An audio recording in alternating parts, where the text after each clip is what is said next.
Welcome back to Movie Recaps. Today I will show you a horror film from 2021, titled The Cursed. Spoilers ahead.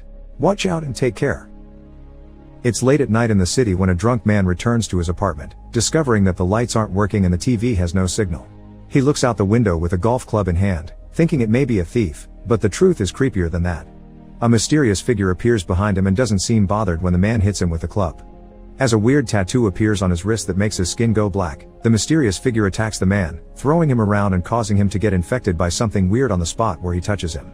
Then he bites the man on the neck, infecting him further while his own body crumbles into ashes.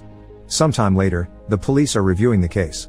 The autopsy indicates the victim died of paralytic shellfish poison, and the attacker was already dead 3 months ago. This isn't the first time this police department deals with a strange case, and Detective Jung knows exactly who to call. Meanwhile, famous reporter Jin Hee is appearing on the radio to present her new book about the paranormal cases that she's covered on her independent news channel. During the interview, the host takes calls from the public, and the first one comes from a mysterious creepy voice. This man claims to be behind the murder case the police are currently investigating, and he wants to be interviewed by Jin Hee herself the next day at an address he sends to her phone. After the show, Jin Hee goes back to the office, where all her employees are dealing with hundreds of calls asking about the creepy voice on the radio.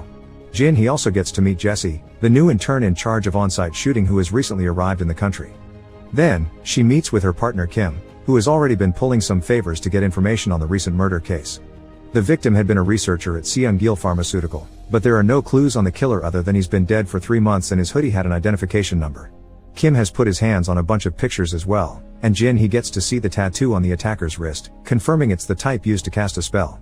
They're suddenly interrupted by Jung, who has come to talk about the voice on the radio both as a cop and as Jin Hee's husband. He doesn't want her to do the interview because it's very dangerous, but Jin Hee doesn't care because this may be the only chance to catch the killer. Jung accepts that's true